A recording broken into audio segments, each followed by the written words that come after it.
Shalom les enfants de Dieu, bonjour, bonsoir de partout où vous êtes. Nous vous saluons au nom de Jésus-Christ de Nazareth. Nous savons que vous portez bien. Nous voici encore aujourd'hui dimanche pour continuer ce qu'on avait commencé avec vous la fois passée. Nous savons que vous êtes en bonne santé car notre Dieu continue à vous faire du bien. Aujourd'hui, nous sommes encore avec notre pasteur Noah Pug et c'est avec lui qu'on va achever ces programmes jusqu'à la fin. Alors, pasteur Noah, dans ma droite ici, c'est lui qui est en train de prêcher en anglais et moi j'essaye de traduire en lingala pour permettre aussi le message soit un peu international, donc tout le monde puisse avoir l'accès, surtout c'est de mon pays, parce que tout le monde connaît le lingala. Alors là déjà, je vous présente pasteur Noah Pug, qui est déjà à ma droite. Salut pasteur. Salut pasteur, bienvenue dans ce nouveau programme. Nous avons commencé la fois passée, comme mon frère vient toujours de le dire. Nous allons continuer à nous réjouir de la présence de Dieu. Et I just want to welcome you wherever you are. Je voulais vous dire, soyez les bienvenus partout où vous êtes. Like we say in Congo, Mbote. Oui, Mbote na bienvenue surtout. I want you to make yourself comfortable because today is going to be a powerful day. Please stop whatsoever you are doing at home and get connected. The presence of God is here. The power of God is here. The anointing of God is here. So today is a wonderful day. It is a great Sunday. Shall we pray before we start? Our God and our Father, we thank you for the privilege you have given to us to be here in your presence. As we're going to start sharing the word, oh Lord, come and open up our spiritual ears, our spiritual hearts, so that we'll receive in full what you have prepared for us. In Jesus' name, amen. Amen. Amen. Amen. In Jesus' name, amen. Amen. Wherever you are, I want you to shout hallelujah. Hallelujah. We are still continuing with what we started last time. You shall love the Lord your God with all your heart, your mind, your soul. Like we told you last time, it's going to be in sections. So we are not going to take much of your time. So today we are continuing with the heart of a man. How can you love God with your heart? The Bible says in the book of Matthew chapter 22, from verse 37, when this question was asked to Jesus, he then said, you shall love the Lord your God with all your heart, with all your soul, and with all your mind. Now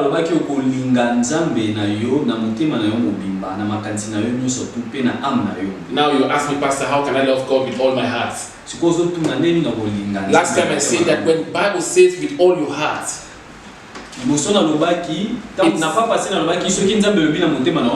it simply means you do not give any space in your heart for any other thing.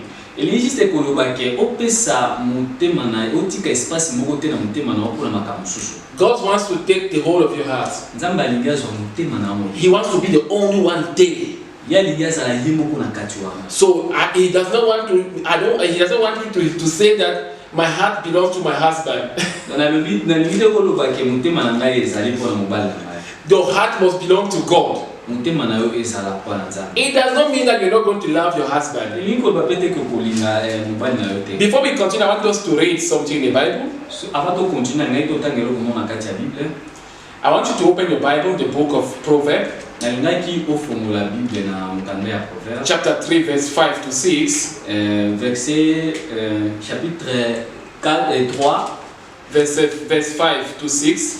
Verset 5 à 6. The Bible says, trust in the Lord with all your heart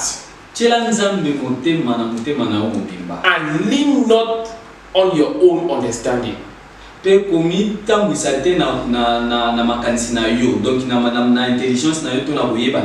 all your ways, submit it to Him, and He will make your path straight. et ya tracer nzela na yo ezala tout droit. Now, somebody maybe you can tell me, Pastor, I've been in church the whole of my life. Moko ki oloba ke pasteur nazaki na église vie na mobimba. Pastor, I go to church every Sunday. Nakendaka église chaque jour. Pastor, I even sing in the choir. Na yemba quand même na kati ya chorale. Pastor, I even help my pastor to preach for the sick sometimes. Na sumaka pasteur na biso atea. God wants you to love him with all your heart. But there's always something missing. Like the book of Proverbs says, do not lean to your own understanding. Donc il commis sa confiance. The moment you start leaning on your own understanding, the moment you want to do things your own way, when you want to do things the way they suits you, when you want to do the things to make you happy, then you don't love God with all your heart. When you want to do things because of the certificate you have, when you want to do things because see the way I look, I don't think this woman can talk to me like that. I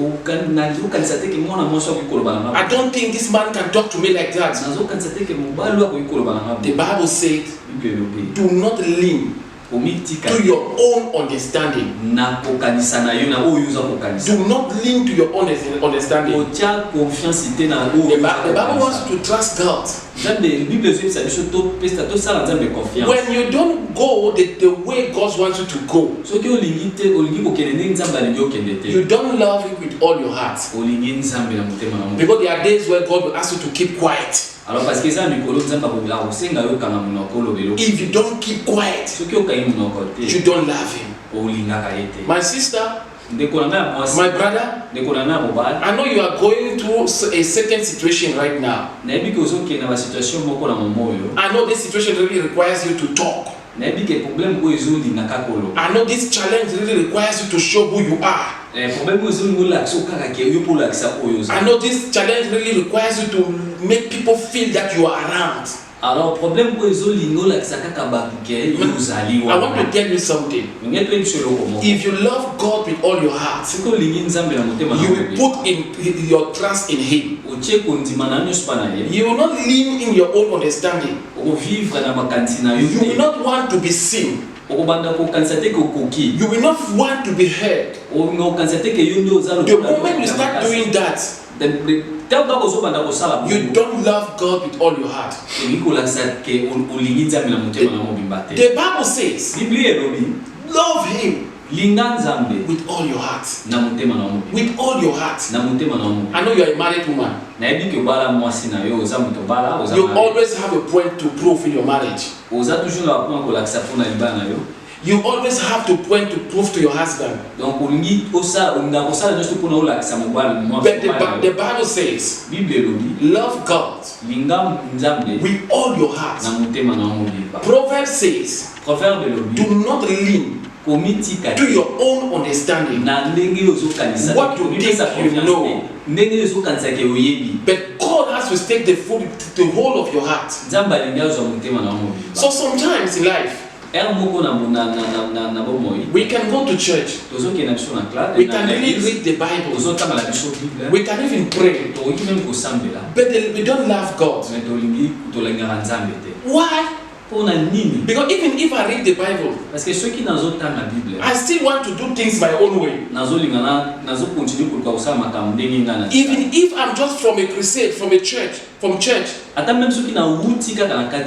still want to do things my own way. I want to answer to people the way I feel it will make me happy. I want to live my life the way I want to live it. I want people to fear me. I want people to respect me. It is no more about God. It's now about you. It's all about what I'm wearing. It's all about the name, my surname. But the Bible says, do not lean to your own understanding. The moment you lean to your own understanding, the moment you put your trust in your money, you don't love God. The moment you say, my money is going to save me, you don't love God. You don't love God. So I pray for you as we are going to close. From today, maybe you didn't know. But today you know. It's not only reading the Bible. It's not only going to church. It's not only singing the choir. It's not only to be the deacon in the church. This is not only thing that shows that you love God. Maybe you don't drink alcohol. Maybe you don't commit adultery. Maybe you are not you don't fornicate. But do you do things according to God's way? Do you lean in the word of God or you lean to your own understanding? If